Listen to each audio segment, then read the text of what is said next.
really can't scroll through LinkedIn or any tech-focused site right now without seeing it. Oh, for sure. The 1 meal a day diet. Exactly. It's pitched as the ultimate productivity flex, this extreme fasting for like mental clarity and a longer life. It's all about data-driven, biohacked optimization. Pure Silicon Valley speak. Right. The whole idea is if you starve the body just a little, you unlock some kind of hidden potential. But here's the crazy part. This cutting-edge protocol that, say, Jack Dorsey talks about, it's actually 60 years old. And it was not cooked up in Palo Alto. Not at all. It was strictly codified back in the 1960s by Elijah Muhammad for the Nation of Islam. And that's what we're digging into today. The source text is How to Eat to Live. Yeah. And we are not talking about just skipping a snack. No, this was a really rigorous code. He laid out eating just one meal every 24 hours. And ideally every 72 hours. He claimed that was the key to living for, 1,000 years. And the restrictions were so specific, he explicitly banned what we call soul food. Things like cornbread, collard greens, lima beans. He didn't see them as cultural staples. He called them the slave diet. A diet designed to keep a workforce sluggish and weak. That's the key here. So what was the framework then? It was completely biopolitical. The idea was to decolonize the body, to physically reject the food of the oppressor, and reclaim your spiritual and physical power. Which explains his obsession with one particular food. The small navy bean. He elevated this bean above everything else. He believed it was, the only one that could be fully digested without leaving behind toxins. Yeah.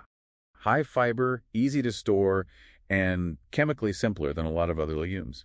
It became the base for the famous bean pie. Literally making the ideology something you could eat.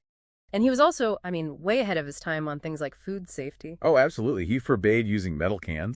Insisting on glass jars long before we all started worrying about BPA or heavy metals seeping into our food. And the rationale he gave for all of this was surprisingly biological. Right. He argued that the stomach is the engine of life and that it just needs to rest. He claimed constant eating creates a tar-like substance. And that this stuff poisons the bloodstream, which, sounds a little dramatic, but... But it tracks almost perfectly with what modern science calls autophagy. The process where your cells start cleaning house. Right. When you fast for that 16 to 24-hour window, the body stops digesting and starts recycling damaged cells. A scientist won a Nobel Prize for that discovery in 2016. Yoshinori Osumi, yeah. For defining that exact mechanism. Yeah. So Muhammad's stomach rest was, it was basically a prescient description of cellular recycling. They were also avoiding all the refined sugars and constant snacking, which we now know prevents chronic hyperinsulinemia. They pretty much predicted the metabolic crisis from the industrial food system decades before it was a mainstream issue. So the biology, it kind of holds up. But back in 1965, the media was calling this cult behavior. Starvation, pseudoscientific, all of it. But today, when a tech CEO does it, it's considered genius. And that rebranding is the real story, isn't it? Is what the source calls the gentrification of wellness.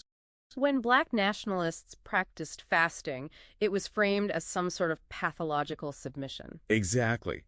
But when you strip away this submission to Allah and you replace it with optimization, it becomes acceptable, palatable to the mainstream. It whitens the practice. And it also strips away the radical politics. For the Nation of Islam, this was edible activism. Right, building their own farms and grocery stores to get out of the white economy. But Silicon Valley turns it into just another individual productivity hack.